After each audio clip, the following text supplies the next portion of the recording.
¿Qué es el socialismo del siglo XXI? ¿Qué pretende? ¿Qué logros ha tenido? ¿Qué problemas ha enfrentado? Estas son algunas de las preguntas que se hacen a quienes les ha tocado vivir precisamente en estos regímenes. Luis Espinosa Godet es maestro en economía de la Escuela Austriaca por la Universidad Rey Juan Carlos.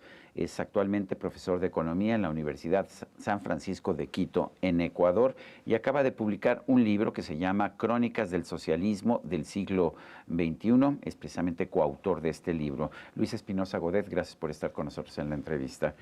Explícame primero, ¿qué es el socialismo del siglo XXI?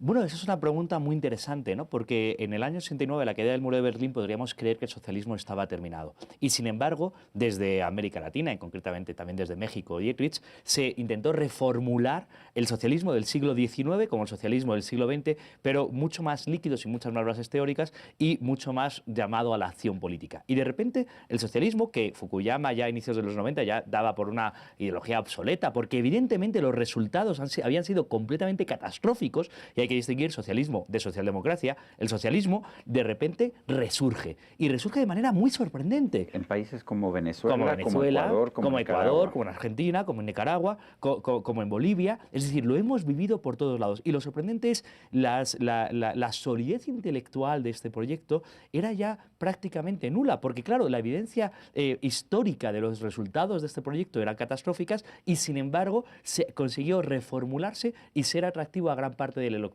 ¿El término es de Hugo Chávez originalmente, socialismo del siglo XXI, o de quién es?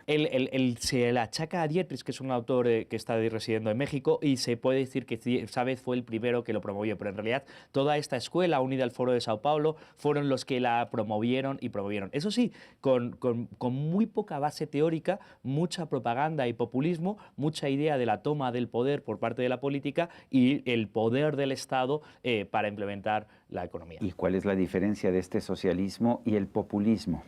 Pues es una pregunta fascinante, porque en el fondo el socialismo del siglo XXI es populista. Es decir, todos aquellos que han implementado el socialismo del siglo XXI lo tiene que ser populista. Pero no todos los populistas son socialistas. Es decir, también estamos viviendo el populismo en otros lados. ¿Qué raíces tiene el populismo que le parece? El populismo presenta una falsa dicotomía buenos-malos, presenta soluciones fáciles a problemas difíciles, presenta un líder salvífico que se supone que va a cambiar con todos esos problemas, y además el socialismo lo hace en clave de explotadores explotados, en clave de control estatal de la economía frente a una economía de mercado, y en clave de una revancha histórica, un victimismo histórico y una especie de revancha histórica. Luis, a ti te tocó vivir el socialismo del siglo XXI en Ecuador. Cuéntanos cómo se aplicó, cuáles fueron los resultados y qué ha pasado después que salió de la presidencia Rafael Correa. Claro, yo soy español y en el año 2012 llegué a residir a Ecuador, y a mí me sorprendió mucho vivir un modelo tan obsoleto en vivo y en directo, ¿no? Y es curioso porque Ecuador y Rafael Vicente Correa Delgado,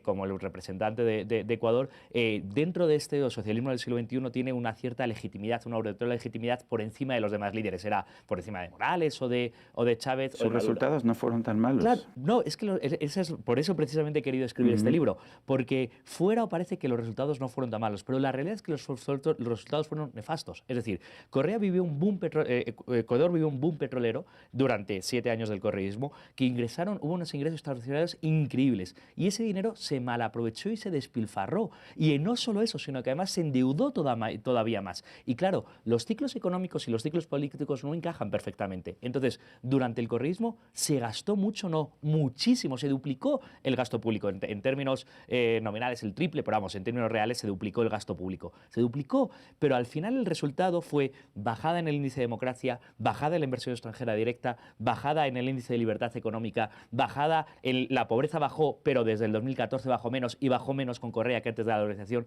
Es decir, pareciera que los resultados fueron maravillosos, pero la realidad es que no lo fue. ¿Qué ocurrió después? Que se eligió al vicepresidente de Correa, que Correa promocionó y aupó al poder con un margen estrechísimo. Y además todo parecía indicar que iba a continuar con las políticas de Correa, pero no ocurrió así. y no ocurrió. ¿Por qué no ocurrió? Hay muchas tesis, pues, y en realidad no lo sabemos, pero una de las claves es no podía seguir continuando con esas políticas porque la política de Correa era básicamente gasto, gasto y gasto. Gasto en base a deuda, deuda y deuda. Pero claro, llega un momento en que el riesgo país de Ecuador o el nivel de gasto era absolutamente insostenible. Y era insostenible cuando salió Correa. Y luego Lenín Moreno tuvo que cambiar. El problema es que ni has conseguido reducir el gasto porque es una medida impopular, ni ha conseguido cambiar completamente la tendencia. Y ahora Ecuador está pasando graves circunstancias. ¿Por culpa de Moreno? Sobre todo por culpa de Correa, que es que no lleva esta situación. Ecuador tiene una característica interesante. Tiene el dólar como moneda. ¿Qué tanto influye esto sobre las circunstancias económicas? Bueno, la bendita dolarización del Ecuador es una institucionalidad implementada y es una institución maravillosa. ¿En qué año se hizo eso? La dolarización se hizo en el año 2000, después de una grave crisis en el año 99. En unas muy difíciles circunstancias,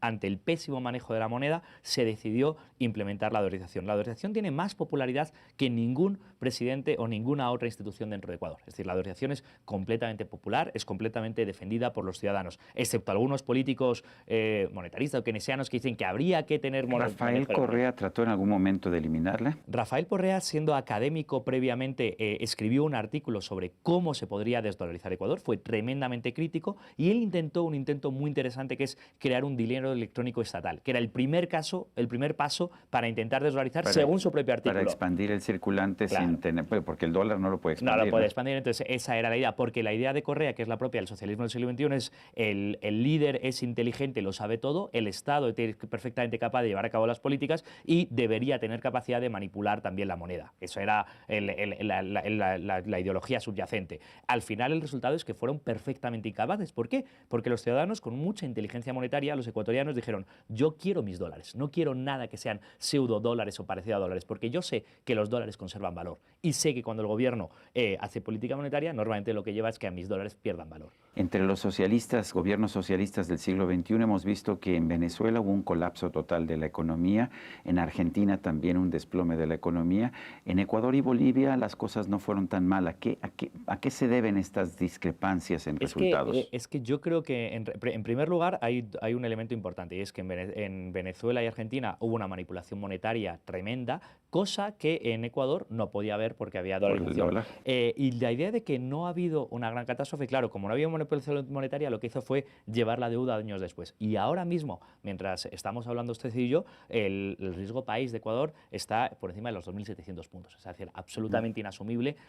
Hay más riesgo de quiebra que de continuar. Los mercados. ¿Por qué? Porque la deuda acumulada durante el correísmo, el nivel de gasto acostumbrado durante el correísmo y la falta de eficiencia o productividad que nos llevó una década correísta, tiene estos resultados. Entonces, quizás más en largo plazo, por eso está viendo. Y en Bolivia estamos viendo que también se vivió ese boom a través de las materias primas, a través del gas, en el caso de Bolivia, pero los resultados en índice de democracia, de libertad, de inversión, no han sido tan buenos. Entonces también tenemos que analizarlo, ¿no? Porque al final lo importante es tener muy clarito que el socialismo no funciona.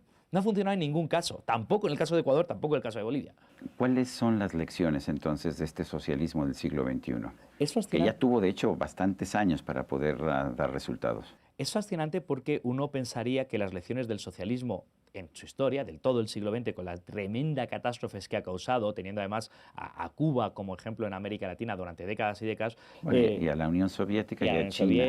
O sea, siempre que se ha aplicado, siempre ha fracasado. Entonces, ojalá aprendiésemos las lecciones, ¿no? Ojalá fuésemos tan buenos. Pero al final las lecciones son que ni el líder salvífico salva nada, ni el manejo estatal de la economía tiene resultados positivos porque la economía requiere de libertad económica para que las empresas puedan generar libertad, ni el populismo, esa dicotomía buenos-malos y ese enfrentamiento de la sociedad lleva a ningún buen resultado, porque al final el enfrentamiento de la sociedad solo nos hace mal a todos, que cuanto más poder tiene el Estado, normalmente peor son los resultados. Todo eso, es decir, al final, mi conclusión es bastante evidente. El socialismo no funciona.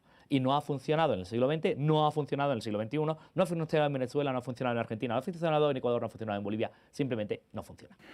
Sé que no eres tan cercano al caso de México, pero cuéntanos, ¿cuáles son los riesgos que estamos viviendo en México en estos momentos? Claro, simplemente viniendo a México, viendo desde fuera lo que hace AMLO, se puede ver muchas similitudes. En primer lugar, la retórica buenos-malos, la idea de que el Estado lo va a solucionar solucionar todo, la idea del populismo con el líder salvífico, la idea del estado de propaganda en Ecuador durante el correísmo, en Venezuela con Halo Presidente, en Ecuador el presidente Correa tiene 4 horas de programa semanal en el que hablaba en cadena nacional, es decir, todo ese tipo... 4 horas a la semana, bueno, aquí son 3 horas diarias. Sí, sí, sí, todavía peor. Pero además es una larga tradición socialista, es decir, Castro tenía una larga tradición de discursos larguísimos, Chávez tenía una larga tradición, porque es esa idea de el líder se va a comunicar y ser completamente el expander el estado de propaganda, además saltándose la necesaria labor del periodismo en democracia, que es cuestionar el poder, intentar puentear ese contrapeso al poder, como todos los contrapesos al poder se intentan poder, esa idea de acumular todo el poder necesario en el Congreso, en el Senado,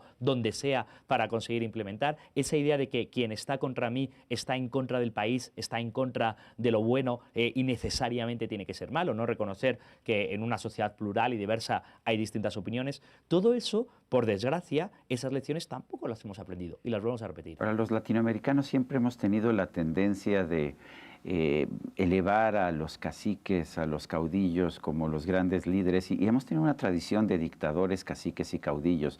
¿No tenemos forma de superarlo? ¿No aprendemos nunca?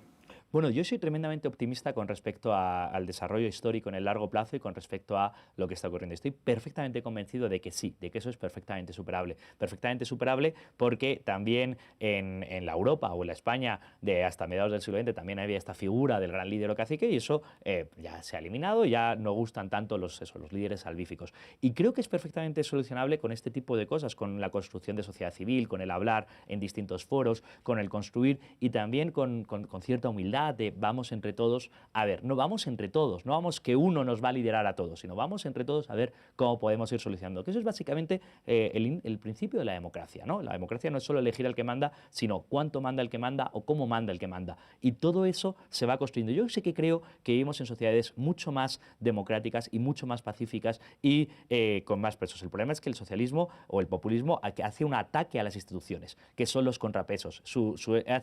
Intenta embatir las instituciones. Y el problema es cuáles instituciones se consiguen sostener. Por ejemplo, en Ecuador, la dolarización, que era una fuerte institucionalidad de fuera, ha sostenido muy bien, pero no así la separación de poderes o la independencia judicial, que también son imprescindibles para el desarrollo democrático, o la separación de poderes entre el legislativo y el ejecutivo. Todo eso es lo que tenemos que defender para intentar evitarlo. Luis Espinosa Godet, profesor de la Universidad de San Francisco de Quito, coautor de Crónicas del Socialismo del Siglo XXI. Gracias por esta conversación. Ha sido un placer, muchas gracias. A usted, amigo televidente, que hace posible este programa, se lo agradezco también. Esto es todo por hoy, pero no se lo olvide. Nos vemos la próxima.